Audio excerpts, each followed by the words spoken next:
Movie industry के dancing superstar मिथुन दा।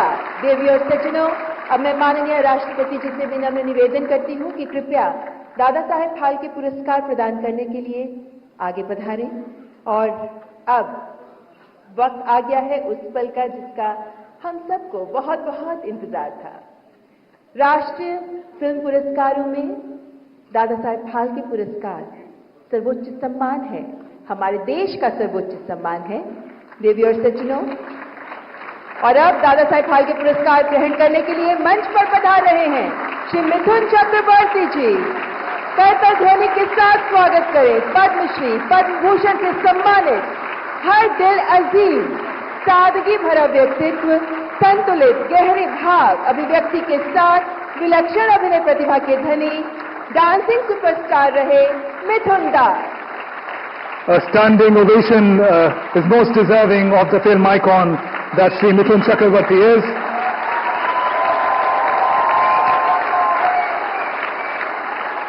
Being awarded for his never-say-die spirit, his superlative acting prowess, 5 decades of excellence in variety of genres and languages, realizing most importantly the dream of the common man rising above ordinary to reach unfathomable heights of stardom.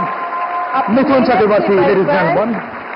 आम आदमी के सामान्य से ऊपर उठकर stardom की ऊंचाइयों को छूने के सपने को साकार करने के लिए लाखों लोगों के चेहरे पर मुस्कान, दिल में खुशियां भरने के लिए आदरणीय मिथुन दा को Dada Saheb Phalke life time achievement पुरस्कार का सम्मान। आपको ढेरों शुभकामनाएं मिथुन दा। Thank you very much. Thank you, Honorable President. I now request Shri Mithun Chakravarti to share his thoughts with us, sir.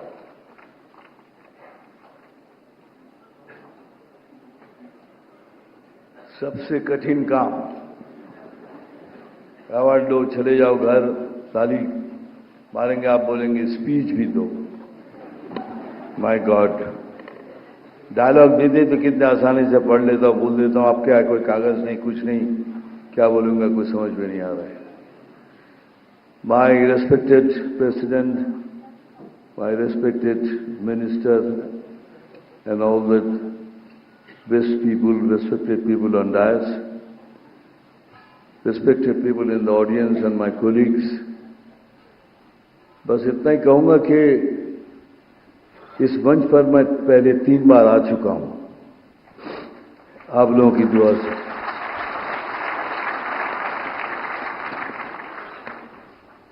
लेकिन सबसे पहली बार जब मिला था नेशनल अवार्ड, उसके इतने किस्से हैं, कुछ किस्से मैंने बताए, कुछ किस्से मैंने बताए नहीं। तो मैंने सोचा ये this will be the first time I will tell you that after getting the first national award what happened to me. Well, after getting the first national award तो नेचुरली लोगों के कहने लगे कि yo my god, you know you got national award. तो मेरा brain थोड़ा खराब होने लगा था, थोड़ा कि कुछ बहुत कुछ बड़ा कुछ कर दिया हूं। एनीवेज, उस समय फिर कहा गया, बॉम्बे लैब था तो वहां एक स्क्रीनिंग रखा गया कि जिसमें मैं गया, देखने के बाद अगर पसंद आए तो डिस्ट्रीब्यूट करेंगे। सो मैं भी पहुंच गया। आई थॉट के after seeing the film they may like me, they may take मी।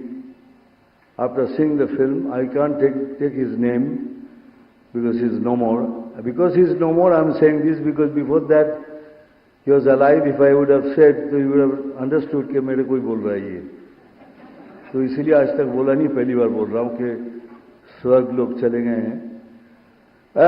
तो आफ्टर फिनिशिंग द फिल्म बाहर आए तो I was walking along with him and I asked him, sir picture कैसी लगी? बोलते, बेटा पिक्चर अच्छी लगी, तुम भी कमाल के एक्टर हो, लेकिन तुम कपड़े पहन के कैसे लगोगे?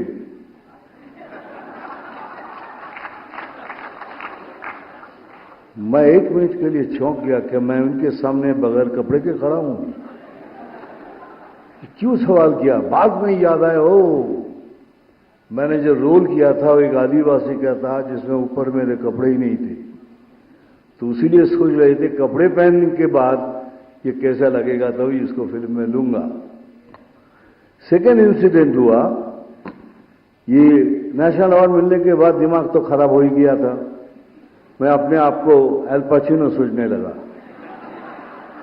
रियली मैं सोचा था मैं कुछ कमाल कर दिया, तो मेरे सारे एटीट्यूड चेंज हो गए ना। मैं प्रोड्यूसर के ऑफिस में जाके आगे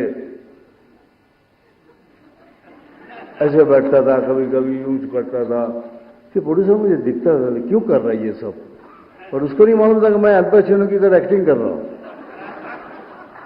तो फिर थोड़ी देर के बाद मैं पूछता था कि एक काम करना, वो फिल्म की स्टोरी मेरे घर में भेज देना। फिर एक तीसरा प्रोड्यूसर को लगा ये कुछ जबरदस्त, मारा एक लात मुझे, बोलने निकल यहां से। उस दिन से मेरा एल पचिनो से गालपाचिनो हो गया।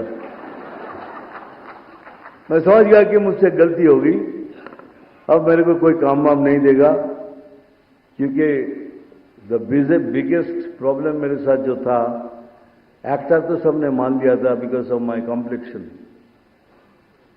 क्योंकि लोग बोलता था अगर ये फिल्म इंडस्ट्री में ये काला रंग नहीं चलेगा तो तुम क्या कर रहे हो इधर, तुम वापस जाओ। तो मैं रास्ते में जाता था, ये कालिया, जितने जितने हो सके आप, यू कैन अंडरस्टैंड, अपमान जितना हो सके। तो मैं सोचने लगा मैं करूं क्या। मैं भगवान से पूछता था कि भगवान कि मेरा ये रंग तू चेंज नहीं कर सकता, लेकिन नहीं चेंज कर सकता था भगवान। तो मैं सोचने लगा करूं क्या। तो मैंने सोचा तो मैं तो डांस कर सकता हूं,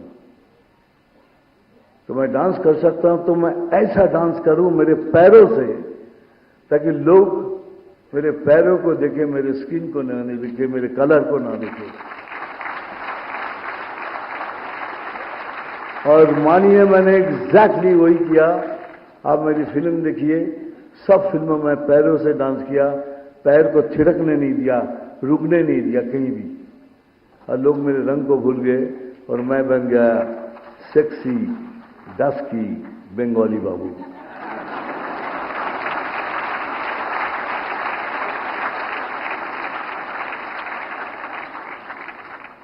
मैं बहुत शिकायत करता था भगवान से, बहुत, क्योंकि मैं my life is not a on platter. जो कुछ भी मुझे मिला है स्ट्रगल करके मिला है।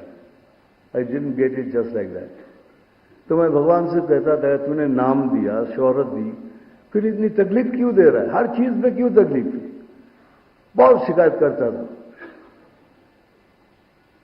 तो एक दिन मैं ऐसे ही सोच रहा था कि शायद यही तरीका होगा, लेकिन नहीं, ऐसा तरीका नहीं था। आज ये अवार्ड मिलने के बाद मैं शिकायत करना छोड़ दिया।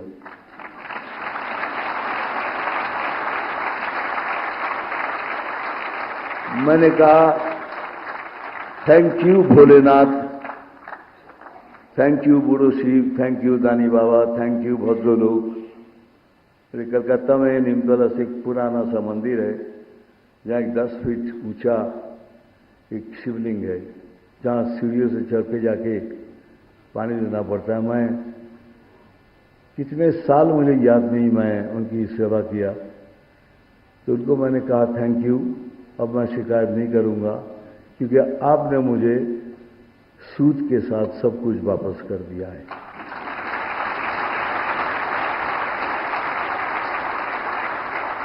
मुझे मालूम है अगर ये मैं नहीं कहूंगा तो यहां जितने हैं, यहां जो सारे हैं ना बैठे हुए इधर, इन लोगों ने कहा कि दादा आपको जो कुछ भी कहे, लेकिन आपको ये कहना जरूरी है कि जो यंग लड़के लोग आ रहे हैं फिल्म लाइन में, उनको आप क्या कहना चाहेंगे। मैं इतना ही कहूंगा कि हमारे देश में बहुत से टैलेंट है, बहुत से टैलेंटेड लड़का लड़की, लेकिन पैसे नहीं है उनके पास, मेरी तरह दे डोंट हैव मनी। लेकिन मैं उनको कहूंगा हिम्मत नहीं हारना, पैसा नहीं भी हो हिम्मत नहीं हारना, और सपना जरूर देखना, सपना जरूर देखना, लेकिन इतना याद रखना खुद सो जाना, लेकिन सपनों को कभी सोने नहीं देना।